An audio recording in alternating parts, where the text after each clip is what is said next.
তুমি কি প্রস্তুত?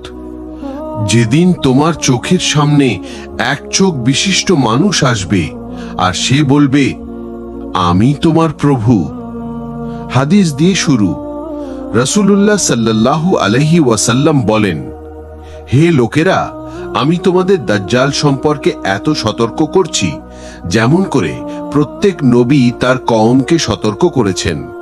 দাজ্জাল বের হবে আর তার সঙ্গে থাকবে জান্নাত ও জাহান্নাম, কিন্তু সে যা জান্নাত বলবে তা আসলে জাহান্নাম। সহিহ মুসলিম। দাজ্জাল কে? এক চোখ অন্ধ হবে, মুখে লেখা থাকবে কাফের, অর্থাৎ কাফের। সে মানুষদের বৃষ্টি দিতে পারবে, মৃতদের জীবিত করে দেখাবে, জান্নাত ও জাহান্নামের মতো বিভ্রান্তিকর কিছু প্রদর্শন করবে। তার মূল কাজ হবে মানুষকে ভ্রান্ত করে নিজেকে রব বানানো। দাজ্জালের আগমনের সময় কঠিন সময় হবে। দুর্ভিক্ষ চলবে 3 বছর। মানুষ খাদ্যের জন্য হাহাকার করবে। তখন দাজ্জাল বলবে, আমি বৃষ্টি দিতে পারি, ফসল ফলাতে পারি, শুধু আমাকে রব মানো। প্রশ্ন, আপনি তখন কি করবেন? যদি আপনার পরিবার ক্ষুধায় কাতর হয়, আপনার সন্তান কান্না করে, দাজ্জাল আপনাকে রুটি দেখিয়ে বলে, এই খাবার পেতে হলে আমাকে সেজদা করো, আপনি কি পারবেন না করতে? রাসূলুল্লাহ সাল্লাল্লাহু আলাইহি ওয়াসাল্লামের উপদেশ, যে দাজ্জাল সম্পর্কে শুনবে তার যেন তার কাছে না যায়, কারণ কেউ যদি তার ফিতনায় পড়ে তাহলে সে তাকে সত্য মনে করবে। আবু দাউদ। কিভাবে রক্ষা পাবো? সূরা কাহাফের প্রথম 10 আয়াত মুখস্থ করা, প্রতিদিন সকাল সন্ধ্যার দোয়া পাঠ করা, নিজের ঈমানকে শক্ত রাখা, নেক আমল, জামাতে নামাজ, পরিবারের সঙ্গে কিয়ামতের আলামত আলোচনা করা। আজ আমাদের অনেকেই দাজ্জালের ফিতনার দিকে ধাবিত। সোশ্যাল মিডিয়ার আসক্তি, ভোগ বিলাসের প্রেম, সত্যকে অবহেলা, বানানো নতুন ইসলাম গ্রহণ। আপনি প্রস্তুত তো? যেদিন দুনিয়াতে সবচেয়ে বড় ধোঁকাবাজ আসবে? আল্লাহ আমাদের হেফাজত করুন সেই ফিতনা থেকে।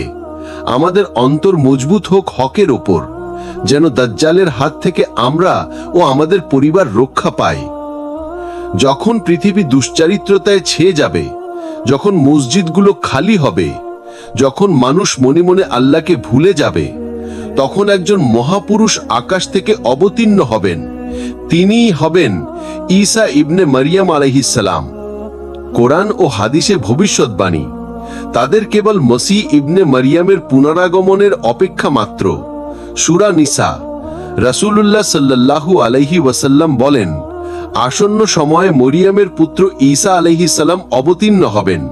তিনি দাজ্জালকে হত্যা করবেন এবং ন্যায় বিচারে পৃথিবী ভরে দেবেন। সহিহ বুখারী ও মুসলিম। কিভাবে তিনি আগমন করবেন? দামেস্ক শহরের পূর্ব দিকের একটা সাদা মিনারে 2 ফেরেশতার ডানায় ভর করে তার মাথা থেকে পানি ঝরতে থাকবে। মুখমণ্ডল হবে চন্দ্রসম উজ্জ্বল। তিনি নামবেন ঠিক ফজরের ওয়াক্তে। মুসলিমদের ইমাম তখন ফজরের জামাত করাবেন। ইমাম মেহেদী ও ঈসা আলাইহিস সালাম। ইমাম মেহেদী থাকবেন মুসলিমদের ইমাম হিসেবে। ঈসা আলাইহিস সালাম বলবেন, তুমি ইমাম হও, আমি উম্মতের একজন হিসেবে নামাজ আদায় করব। ইসলামের এই ভ্রাতৃত্ববোধ দেখাবে তিনি নবী হয়েও উম্মতের আদেশ মানেন। দাজ্জালের বিরুদ্ধে যুদ্ধ। দাজ্জাল তখন ফিলিস্তিনের কাছে লুদ নামে এক স্থানে অবস্থান করবে। ঈসা আলাইহিস সালাম তাকে অনুসরণ করবেন। অবশেষে লুদ গেটে ঈসা আলাইহিস সালাম দাজ্জালকে হত্যা করবেন। ঈসা আলাইহিস সালামের আগমনের পর যুদ্ধ বন্ধ হবে। খ্রিস্টানরা ইসলাম গ্রহণ করবে। ক্রুশ ভেঙে ফেলা হবে। শুকর হত্যা করা হবে। যাকাত চালু থাকবে, কিন্তু কেউ নিতে চাইবে না, কারণ সবার রিজিক থাকবে। কতদিন থাকবেন? প্রায় 40 বছর তিনি পৃথিবীতে থাকবেন। এরপর মৃত্যুবরণ করবেন। তাকে মুসলিমরা জান্নাতুল বাকিতে দাফন করবে, মতভেদ সহকারে। আজ আমরা অনেক কিছু নিয়ে গর্ব করি, প্রযুক্তি, শক্তি, আধুনিকতা, কিন্তু একদিন আকাশ থেকে একজন নবী আসবেন যিনি দেখিয়ে দেবেন শক্তি মাত্র আল্লাহর। তওবার ডাক। দুনিয়ার ফিতনায় না ডুবে ঈমান রক্ষা করুন। পরিবারকে দাজ্জালের ফিতনা থেকে বাঁচান। সূরা কাহাফ পাঠ করুন। ঈসা আলাইহিস সালামের আগমনের কথা স্মরণ করে প্রস্তুতি নিন ঈমান ও আমলের মাধ্যমে। দোয়া: আল্লাহুম্মা হাব্বিব ইলাইনাল ঈমান ওয়া যায়্যিনহু ফি কুলুবিনা। হে আল্লাহ, আমাদের অন্তরে ঈমানকে প্রিয় করে দিন। তারা পাহাড় ভেদ করে বেরিয়ে আসবে। তাদের পানির তৃষ্ণা এত প্রবল হবে যে তারা পুরো লেক শুকিয়ে ফেলবে। তারা বলে উঠবে, আমরা তো আকাশবাসীদেরও শেষ করে ফেলেছি। তারা হলো জুজ ও মজুজ। কোরআনে জুজ মজুজ। এমন সময় জুজ ও মজুজ যাদের বের হওয়ার অনুমতি দেওয়া হবে, তারা দ্রুত পাহাড় থেকে নেমে আসবে।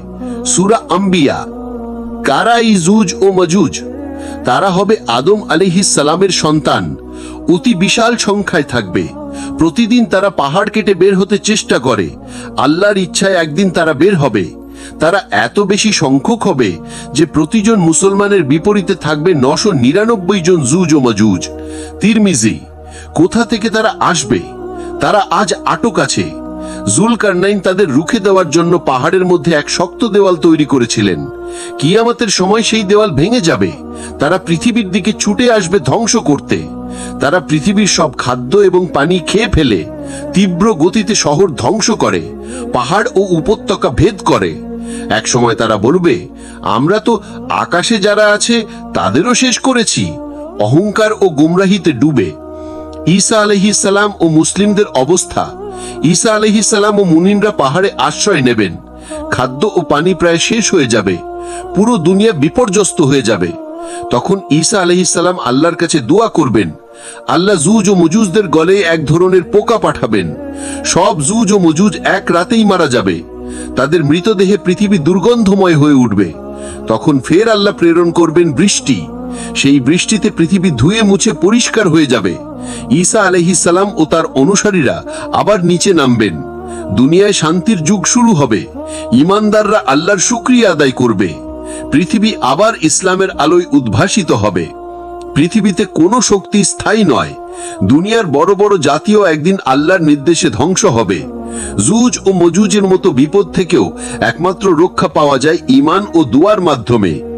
আউযু বিল্লাহি মিন ফিতনাতি জুজ ও মজুজ। হে আল্লাহ, জুজ ও মজুজের ফিতনা থেকে আমাদের হেফাজত করুন।